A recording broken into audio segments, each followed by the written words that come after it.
welcome to the Executive Protection Lifestyle Podcast, Season 2. With your host, Byron Rogers. This podcast is dedicated to the executive protection practitioner, the private security professional. In this podcast, we're going to talk about the mental, emotional, psychological, physiological fitness that goes into being an efficient and effective executive protection agent. Whether you're in law enforcement, whether you're a mom that's looking at how to protect her children, or a father that's focused on how to protect his family, I believe this podcast has something for all of you. We might even get into some tales from the crypt, some true Hollywood stories from time to time.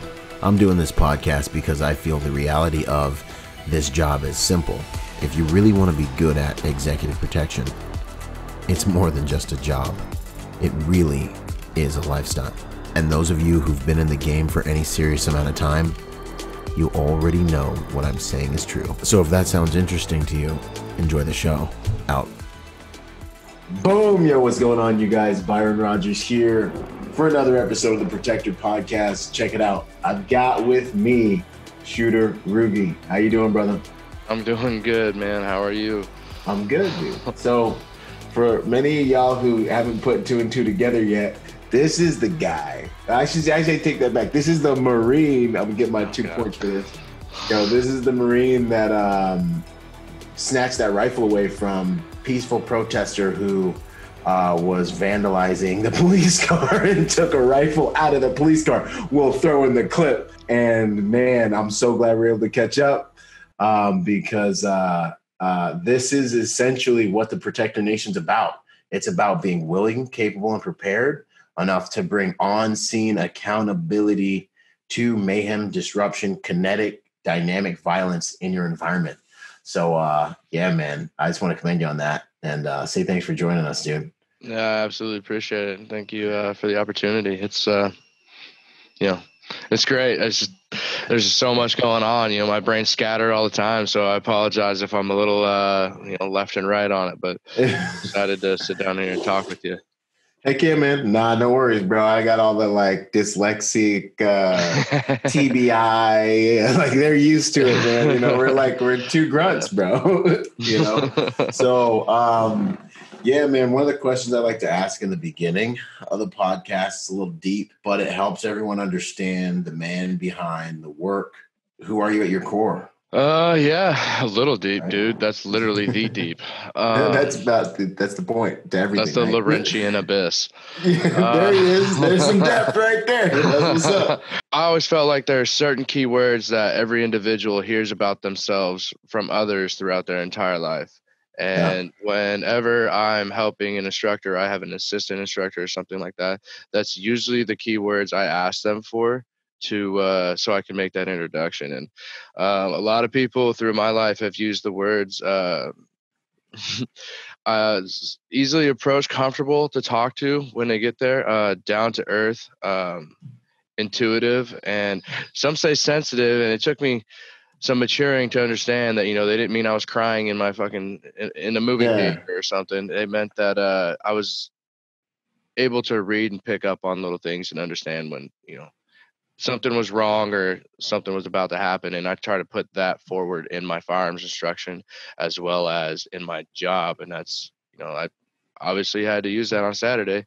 But at my core, man, I love guns. I love to shoot, from rifle, pistol, long gun, precision. I love all of it. I'm trying to get into, become a bigger and better person every time. I'm trying to get into the gun world and industry. And now I'm literally, last Wednesday before this kicked off, I started, I'm gonna start trying to build a business. I'm gonna start try to do this dream that I've had that I haven't touched yet. So I guess that's who I'm at my core in every way.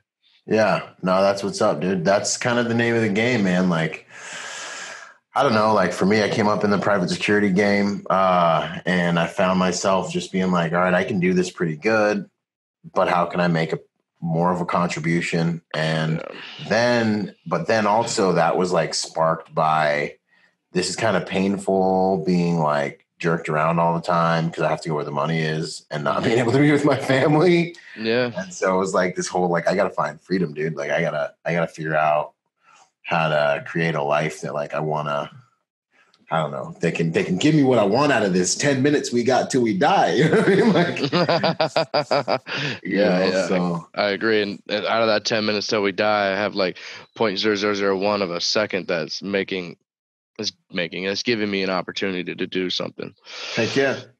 Which I think is awesome, dude, because it's really like it demonstrates how an act of heroism and an act of like within like one split second decision can like put you on the map. You know what I mean? It's like one correct decision, and the same is true of one bad decision. You know what I mean? Like, yeah, absolutely. And like you're a Marine, you're an infantryman. It's probably not even the most legit thing. This is probably like a slow Tuesday. Just the cameras were rolling. You know what I mean? Someone's like, "Oh, you were probably really scared and everything." I've heard that. I was like, honestly, I can't remember thinking once that I was scared. I definitely wasn't registering feeling. I was just doing. And I don't. And I know it's super cliche or cliche, and that definitely is overplayed. But I was just doing it, man. I was just like, I need to get these things away from them. I can clearly tell they don't know what they're doing, and they're already making aggressive decisions, and they've done nothing but escalate. And this word that keeps getting thrown at me, hero, it just needs to stop. Like, I appreciate the support, but nah. My wife told me before I left that day, be safe, and I was like, just for you. And the first thing I thought of after all of it was, my wife's gonna kill me. Yeah, man. No, that's good. I didn't register any kind of fear, man. I was just trying to get those things and get away. It really. Yeah. You just saw what needed to be done, and you're willing to like shoot that gap. No, I dig it, man. I made that decision. I made that decision years ago. I've made that decision thousands of times since. And when that decision came up and it was for real, I had trained mentally to make that decision. Yeah. And you didn't fail yourself. Heck yeah. That decision, let's talk a little bit more about that, man. What's that mean to you? Well, I mean, it literally means the exact same thing as you teach in firearms. Is, it's if you need it, then you don't have it. Right. And I guess you can say you conceal carrying that decision, because I needed it, but I had it. And at that time, that decision apparently became the most important decision of my life. And it could have become that kid's, or both those kids, because I took 2 rifles. It could have been both of those kids' worst decision of their life. 100%, dude.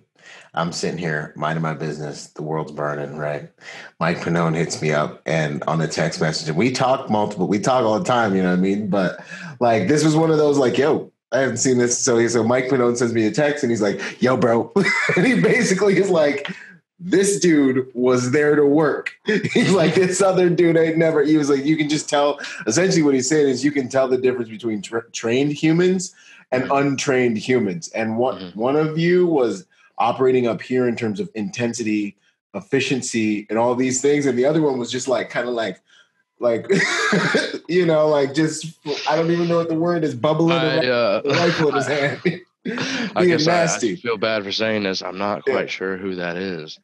Yeah. Mike Pannone, who's that?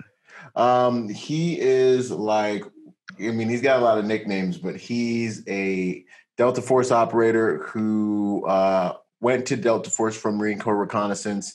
He stood up, I believe it was part of Triple Canopy's first program over there. Okay. He's one of the big dogs. Some call him War Yoda. He's got one eye, and he'll still burn us all down at the shooting competition. We shoot competitions on. So he's Cable. He's basically in the flesh. In the flesh. Oh man, that's badass. Well, thank you for that compliment that he paid to me from you. I appreciate that. Yeah, man. It is refreshing in our world. Now we feel, I don't know, like guys like us tend to feel like Lamborghinis in school zones, having to drive in school zones like all the freaking time now, right? You know what I mean? Yeah. So it was refreshing to be like, yes. It was like, get that. That's the same kind of feeling. So, I mean, we talked before this, and you kind of said some of the things you wanted to talk about, and I guess to get in that is that same mindset of Lamborghini in a school zone. It's the same kind of mindset I had to frame around my mind going into work that day. Is I'm going to be around a bunch of people that I disagree with, and that if we got to talking, I'm probably going to hit them. And it's not going to be a smart decision on mine. But I had to frame my mind and make the decision like, all right, I need to be this guy at this time during this thing, and I need to keep my mouth shut because I could very easily, just being there, set off something happening. And yeah, it was definitely being inside an environment that it was uncomfortable because I didn't like anyone there. Yeah. Yeah. What was the, let's see, because it kind of almost goes back to being a professional. You know what I mean? I mean, yeah. You did your deployments and trash, like, so you know what it's like being out there, like, did you deploy to Iraq or Afghanistan? Actually, dude, my military career is going to be a big disappointment to a lot of people. Like, it's nothing special. So, I mean, I'm not going to put any fallacy or, myth about it or even soften it up. I was in 1-3 Alpha Company from 2013 to 2017. During that time, we were only doing UDPs to Okinawa and Korea. Sweet. I mean, so I went over there, and I'd say it was a big drinking fest, but I mean, I don't drink, so I just did what I was going to do. And then I got out and I went to Afghanistan, static security. I did that. A few things happened there, but that was actually the first place I put a weapon to someone, and nothing happened. He backed off, and that was it with that directly in regards to me. And then Iraq, it was I was a firearms instructor for nearly 18 months, and then I was there during the siege of Baghdad, and that was going on. But again, nothing really happened directly at me. It was just I'd always felt like a bystander. Like everywhere I go, nothing's happening. I'm like, I got my gun, guys. Like I can play. I'm here at the party. Let's party. Yeah, right. You train for something for so long. Eventually, you want to play the game. But the game wasn't happening, and then I guess the game got called off on Saturday. So, heck yeah. Which I'm glad for. I went in there with the frame of mind is I don't want to harm Americans. I don't want to harm anyone if I can. I'm going to make the decision to save life, not take life, unless they made the decision to take. So yeah. Well, it was a hairy choice point that you rolled up on. I mean, he had a weapon, and like I guess he had a weapon and he discharged it a few times. Did he discharge it a few times around you? The first shooter fired 4 rounds. Okay, so he was already like playing. He was playing the game. So I mean, there's chips on the table. So good on you to be able to execute on that, get that weapon without it escalating. I think there was something to be said for your level of intensity when you're moving. He just had never seen a human probably like that in his entire life, like move on him like that. You know what I mean? Like I had a guy one time pull a knife on me he followed me. He was following me actually to a client's house. We cut each other off in traffic.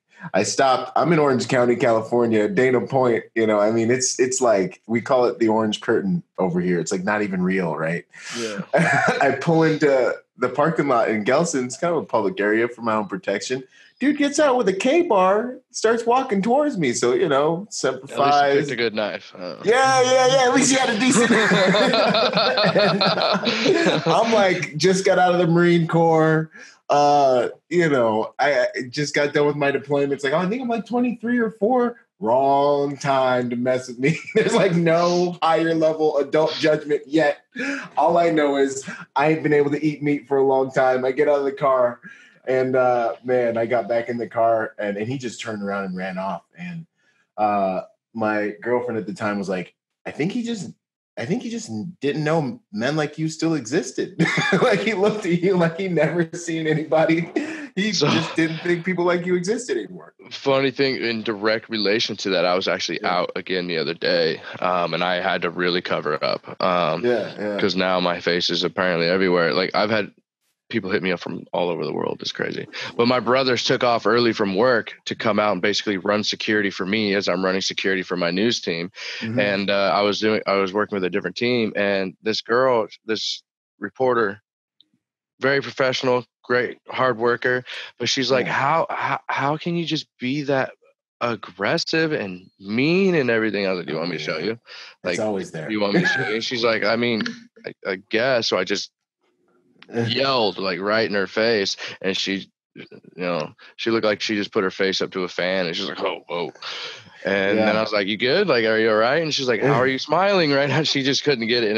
And like, for me, it was like, I understand some people out there, they've never had to get aggressive or be aggressive. They've lived a very plush and privileged life. And honestly, in some ways, that's leading to what's going on right now. In some ways, in a lot of ways, that's leading to what's going on right now. A lot of ways. But, and that's unfortunate. So, it's kind of funny. And, I didn't really think about it. And people keep saying I did all this cool stuff and breaking down, isolating these different things. I'm like, I haven't had a chance to come down off of that.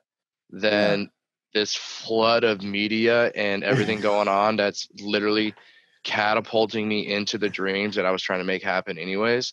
So I think when everything settles down and I get a minute, I can go back and look at it and really decipher it for myself and be like, well, this is what it meant. Yeah. Was that actually cool? Well, I think. Yeah. Go ahead. No, I mean, I just think too, man, like you kind of have been training to be a certain person for a long time. You know what I mean? So like you've been training for this. The Marine Corps freaking gave you all the engine modifications, all the software, like, you know what I mean? So like, it's almost just what would be expected. You know what I'm saying? Exactly. And So like society might, especially unconditioned society, like not warrior culture, would be like, you should be scared. You should be this. We all know that we're managing a storm 90% of the time during the day. Like, why do you work out every morning, Byron? So I can just make sure I'm PG-13 by the time I deal with you. I can make sure that, I'm exercising a beast, a madman, and me in the middle trying to just make sure, by the grace of God, I don't call fire down from heaven on everybody during the day, so. Yeah. Well, you know that, And I completely agree. It's, I was trying to put myself in my wife's shoes. She deals me on day-to-day basis, and I'm just a goofy, forgetful dude who, wants to play with the dog on the ground, and he licked my head. And then she saw the video and was like, oh. But yeah, I mean, I don't know what else to say about it, but then I already have it. You know what I'm saying? It's what was it like inside, obviously, all right, so you're there, you got to work, you're being a professional. You said something I talked about with some of my students the other day is like, when you're there to do a job, someone's like, well, what do you do if you run into racial issues or people that disagree with you or whatever? I'm like, I don't care. You know what I did? I will tell you flat out what I did. It was super simple. Black Lives Matter, George Floyd, and I made my way through. No shit, my entire mindset going into that day was I need to blend in. I need to make sure they don't know who I am, why I am there, and I will do anything to make sure that happens. My news crew knows who I am. They know why I'm there. They have no misconceptions. And I thought about it okay, if this does get put on film of me acting goofy or whatever, and it does get blown up what I'm actually there for in a professional manner and I'm acting this way, well, I don't really care because I'm in a place that's very hostile and I'm trying to make the decisions to blend me in with a crowd that could easily overwhelm me. I mean, I'm one dude. Oh yeah. So man, when I'm out there doing that kind of stuff, I'm not trying to stand there looking all tough and ex-military and everything. I'm grabbing a drink and a Red Bull. I'm shooting the shit. But while that's happening, I'm looking at you. I'm looking around you. I'm doing all these little things. I'm very loose and trying to be moving around. I'm dressed like them. After those events that same day, a picture just got sent to me of what I looked like because I had changed. And again, I look like them, but I changed. The other day, I looked like them. But one of my buddies that I worked with, he was out there, and he made the decision to look ex-military and all contractor. And I had the same thought, but he didn't recognize me until I was right in his face. And he's like, "Who are you?" And I just pulled it down a little bit. He's like, "Oh," he's like, "Dude, I didn't recognize you." I'm like, "Well, that's the goal. If someone who knows me doesn't recognize me." Heck yeah. No, that's good stuff. Those are really good pointers. I had a dude, we did the inauguration in DC, this last one, and one of my buddies went into McDonald's with his little Republican pin on. And I was like, bruh. And we told him, I was like, can't be going to McDonald's, my man. Not today with your little Republican pin on. And it literally went down just like that. He went to McDonald's. He got jumped. The car got totaled by the mob. He had to literally E&E out of there. They put screwdrivers through the car, like popped one of the tires. It was like a block away from where that limousine got lit on fire. And I was like, dude, you got to be thinking about what you're doing, like the finesse of the whole entire job. You know what I mean? The hard skills might save your life. These soft skills, man. And it's like anonymity dodges bullets more than armor, more than bulletproof armor. And even a decision like that of putting a Republican pin and walking into McDonald's, man, I have the same conversation with myself when I want to put stickers on a water bottle, that I carry a water bottle with me. Do I want to put this, really cool gun related sticker on there that says shoot to the face or something on my water bottle and walk around? Shoot to the chest, one of that face. Yeah. Like, do I want to do something like that? Yeah. Right. Should I? Probably not. So I have boring water bottles. Yeah, boring water bottles, but nobody's thin slicing you while you're walking around. So and it's just like all these little everyday decisions, and like I actually regret putting a Marine Corps sticker on my wife's car, and it makes me sad that I have that regret, because I want us to be a nation where we could show that pride all the time. Mm-hmm. But I just kind of made my wife's car a target. So, but on the flip side of that, it also helps. It could help her out in certain situations because I've been helped in certain situations. Yeah. No, I dig it, man. Heck yeah. No, that's good stuff, man. So inside these protests, man, did you see a lot of the violence, and was it like everybody in there tearing stuff up, or were the protesters kind of like, hey, don't tear stuff up, and there was one group tearing stuff up? What was that dynamic like, man? Well, do you want me to tell you about Saturday, the day of the on record events, or do you want me to tell you about like the last day I was out? Any of it you think is relevant, all of it, whatever you think makes most sense. Because I think the difference between both days is actually very important of what's going on, at least here in my city here. That Saturday, those events, there were rioters and there were protesters, and I'm wearing this out right now. But they're two very different things, right? There were more rioters on Saturday than protesters. And honestly, the protesters, regardless of whatever anyone's protesting, if I agree with it or not, you're protesting, you're doing things right, you're doing it peaceably. Absolutely. You're standing up for an American, value. We got your back. Yeah, exactly. Those rioters were not, and there were way more of them. So it was a very hostile environment because of that. And those two guys I had taken those firearms from, they had done nothing but escalate. They had escalation of force every single time. So I escalated the force higher and I disarmed them. But I was out just the other day after Saturday, and I saw something completely different. And I was super stoked. Like, some of the stuff they were doing is like, you need some more education because that's not it. But there were more protesters than there were rioters, and the protesters were pulling the rioters out of the crowd and getting them out of there. I mean, a couple of dudes threw a beating on them, but they got them out of there. They took them away from the point of friction that they were trying to ignite, and they ripped them out. And I was like, fuck yeah, that's awesome. Handle your own, Marine Corps, you got a dude acting out, you handle your own. And that's what they did. Yeah. And I was super stoked to see that. Like, I don't care what you're protesting for, as long as you're doing it right. And I'm not trying to misconstrue. I'm not saying I don't care about what they're protesting for, but that was legit. And that was probably the coolest thing I've seen in a long time, was protesters taking out those rioters and getting them out of that crowd and keeping it from escalating, because they don't understand. The police don't want it to escalate either.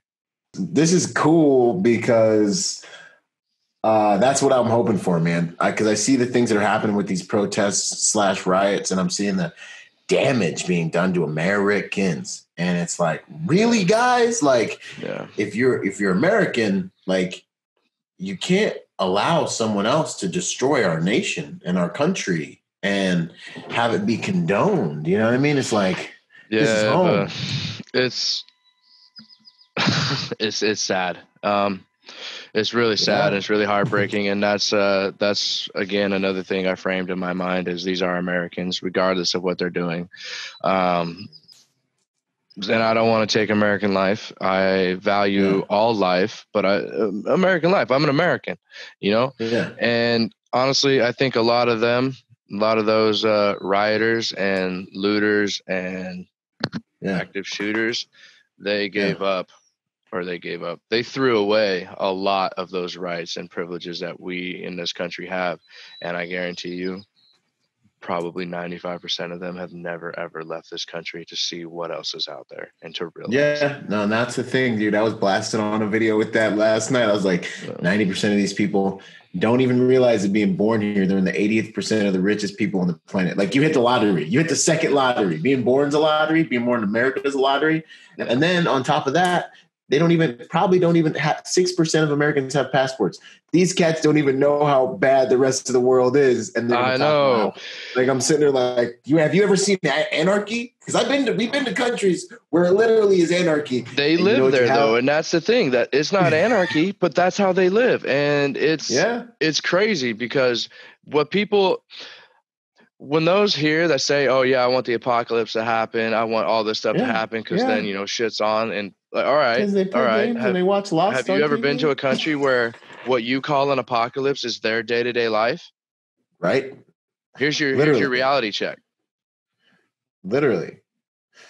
Nah, man, it's true, bro. And I sit here and I see these little things and these little kind of teeny boppers and these dudes with these little skinny jeans talking about this stuff. And I'm like, homie, literally what will happen is gangs will form and violent men will do whatever they want without order. And it's literally, it's ugly and it's man law. And 90% of the people I see that are like, oh, I'm looking forward to anarchy. I'm like, you wouldn't survive. I'm like, you wouldn't survive, homie. Not at all. You'd be subjugated, and that'd be your only way to survive. Good night. Like, okay, cool. Law enforcement's gone. Now what?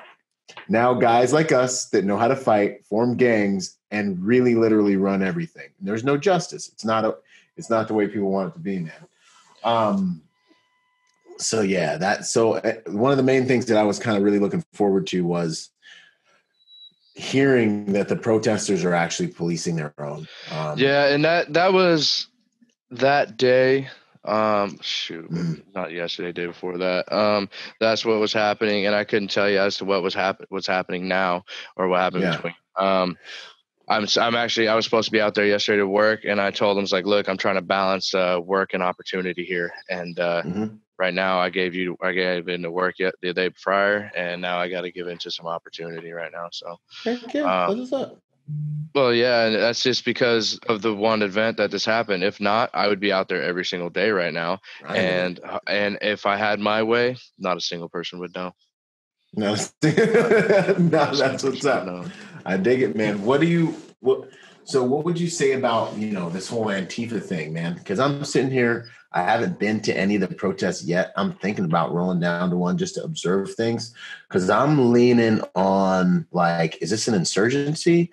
Did the people were the kind of the protesters really familiar with, were these foreign fighters, or were they a funded organization that was mixed in there doing things? What do you think about that?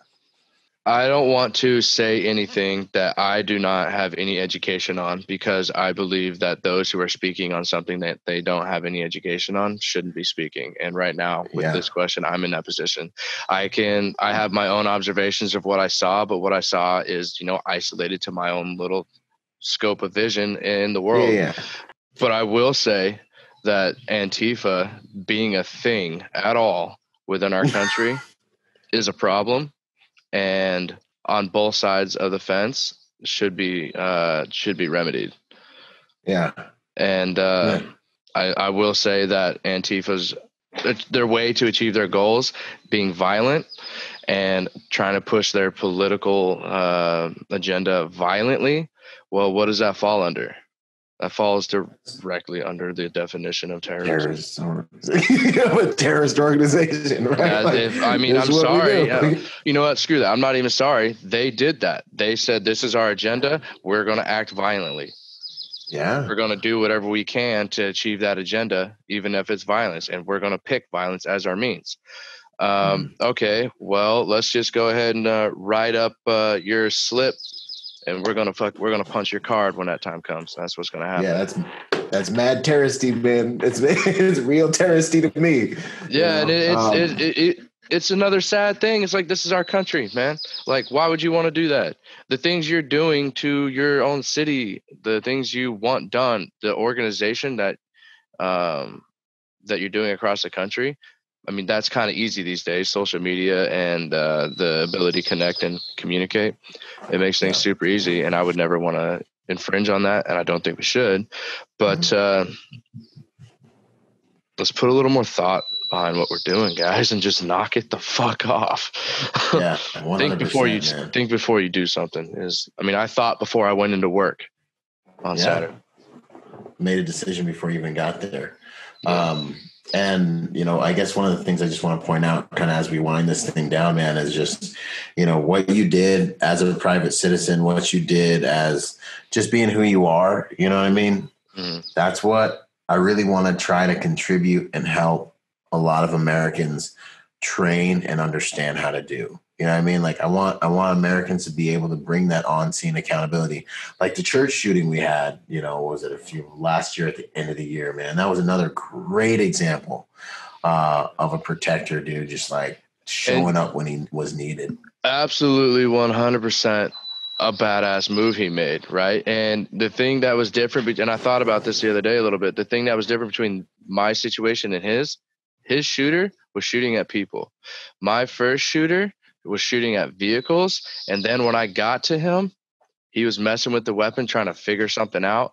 And at that moment, it looked like a situation I've been in hundreds of times, taking weapons from shooters that didn't know what they were doing, So, boo, give me your gun. And I took it and I got him I got it out of there. Boo, give me your gun. And that was the second weapon you had snatched up. The shooter, the one that actually fired, was the first. The video that everyone's seeing is the second. That rifle strapped to me, they're like, oh, why wasn't he using a rifle? Blah, blah, blah. Well, that was another police rifle. That there were two out there. There were two people trying to do this thing. Yeah, that's what I heard, man. So solid, man. Solid work. Great cleanup. What would you say is your favorite quote, mantra, anything like that? There are so many out there that I keep in mind and that I try to follow, and they're all in regards to different things, but they all follow. So I think before you act. Think before you act. Think before you act. Done. That's what's up. What would you say to somebody who, maybe a civilian or just anybody who wants to be able to do the things that you did the other day, that looks at you and finds what you did inspirational? Like, what would you say to them? What kind of advice would you give them? And where should they start? Train. Huh? Train. Flat out train. There's so many good people out there. And there's so many good people out there that know what they're doing. It's not that hard to find anymore. You just got to, circle the weeds a little bit and figure it out. Most of your local gun shops, no, they attract a type of person. Stuff like true that. Story. Such a true story. That's an entire other podcast. Admittedly, I admittedly avoid gun shops quite a bit. Yeah. So someone who really knows what they're doing, they're probably not going to your gun shops. Right. But yeah, train. If you don't know, like I've had a lot of people come up to me, and now over social media even more, is I don't know what I want, but I keep getting told I need to buy this gun, buy this gun, buy this gun. Well, now you're already being told the wrong thing, because if you know what you should buy, then you have training behind you. So train, get your hands on a few firearms, regardless of what they are, figure out what's good for you, and then make a decision, because you have education to make that decision. And again, that is thinking before you acting. Yeah, 100%, man. That circled rather nicely. Yeah. You see what I did there? That was good, man. Yeah. They say rookies spend money on hardware, professionals spend money on software, man. That's what's up. Yeah. Cool, man. How would you like to be remembered? Well, you got me stumped there. This is one of them good ones, man. It's one of them deep ones. We went back deep on you real quick. Asshole.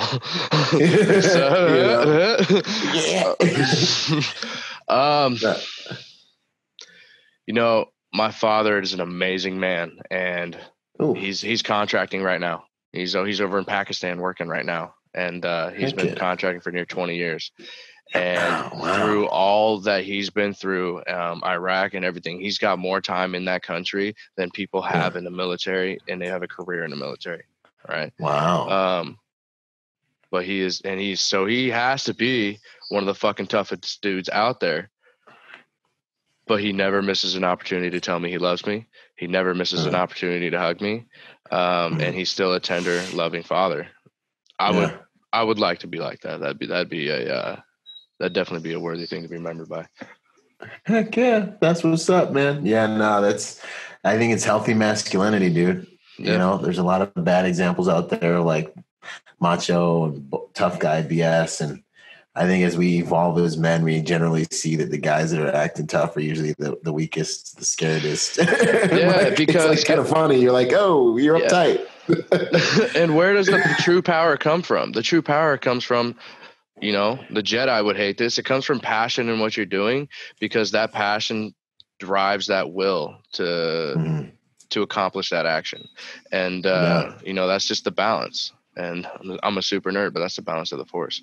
And that's what's up. That's where these remarkable things are done all over the world by people for our country that you will never heard of, never know about. Yeah. No, that's 100% true. That's 100% true, man. Yo, it's been good talking with you a little bit about what happened. I mean, I would ask you to everyone's seen the clip, seen the video. Shooter Rughi's rolling through. You're up in Seattle, up in Washington? I'm up in Northern Washington. Yeah. Up in the Sound. And, Heck yeah. Snatching rifles away from bad guys. I want you all to really, pay attention to the things we said here and talked about here, because you can do it too. And I think, what would you, in closing too, I'm starting to feel like it might be the responsibility of an American to, if you see someone damaging your homeland, if you see someone damaging your environment and you have the skills, man, maybe think about doing something if things are happening. I wrote this down earlier. Don't just expect it. This came to my mind earlier. Where did I put it? I feel like it's super important. This, I've said it a couple of times already, and I didn't feel totally right about saying it. And I don't mean here, but somewhere else. It says, I feel like everyone would have done that in my position, especially people that picked my job. Well, you know what? That's not true.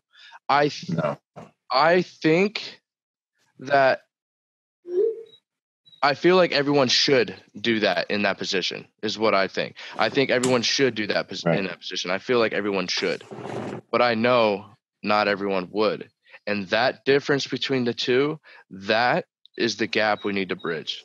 And we need to bridge it to everyone needs to act rightly in line with, with our values. Yo, I'm just writing that down. Yeah, because every time I hear that, and I've never thought I'd be in a position to say that, is I just think I just did what everyone else would do. It never totally sat right with me, and today, after years of that not sitting right, it just kind of clicked. I feel like everyone would do that, but it's saddening to know not everyone would. That's what I wrote down on a piece of paper. Heck yeah. No, it sounds like you're just a protector at your core, and you're just like, I just did what anybody would do. Yeah. This is what needed to be done. Someone had to do it. And I was there in the spot. Cool, man. So what are you up? Where can people find you? What are you up to these days? Where people can find me is _shooter_Rughi_. I know there's a lot in there, but that's where you can find me, and that's where I'm going to try to launch my business off of. That's the platform I'm going to try to use now that the entire world's seen it. But I'm trying to start a business, and this business is it's going to be in firearms gear, but nothing. Okay. I'm not trying to do this same tactical, tactical thing that's out there. I'm trying to make very adaptable pieces and customizable to the end user's means. But right now, the one product that's going to be my foundation to launch off of is for the precision shooting arena, whether it be military, law enforcement, snipers, to competition, to backcountry hunting, or, you know, just a guy that likes to go out with his little 22 and plink steel. And that's what I'm trying to make right now. And I have a prototype, and I would show you, and I'd love to, but I can't, not yet. But I will get it out there. And my wife just filed for the business license, so everyone knows where it's at. Last night, so that was a little bit of a celebration. We got that off. So, heck yeah. Literally in his fetus. So I guess stay tuned is a phrase I should be using now.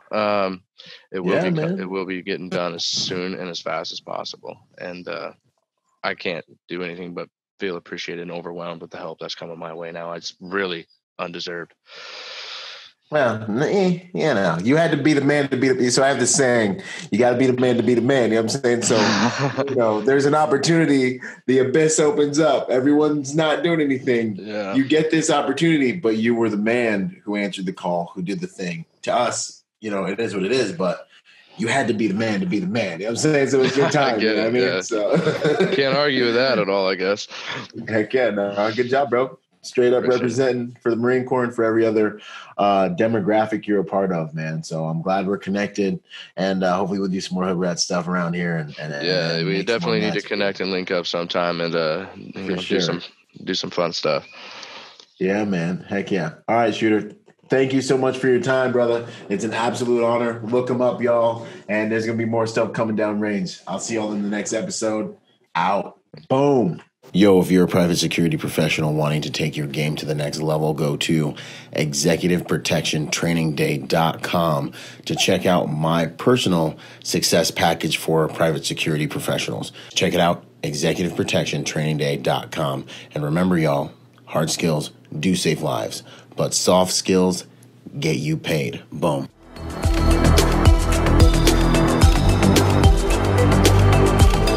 Boom. And to support this podcast, go to executiveprotectionlifestyle.com and contribute to our Patreon account. That Patreon account is what helps me make this podcast possible, contributing to this brand, what we're doing here, making it so that I can bring better guests on, making it so that we can plan more events and just expand the contribution to the private security industry, and also to making America a safer place. Do whatever you can, contribute whatever you can, because it makes all of these things possible. Thanks for those contributions. Yo, and before we go, you know, I got to shout out to the sponsors, starting out with Primary Weapon Systems, PWS. They truly are the evolution of the rifle. Use Byron for 10% off. Grayman & Company, the most comfortable tactical suits in the game. Use Byron for 10% off with them. Ballistic Theory. You're going to start seeing a lot of stuff with me in Ballistic Theory because they got good ammo for good prices. Use Byron for my discount with those guys as well. Last but not least, Executive Protection Institute. Hey, go check them out. Get your executive protection education on. Until the next podcast, this is Byron Rogers, protector by nature and by trade. Out. Boom.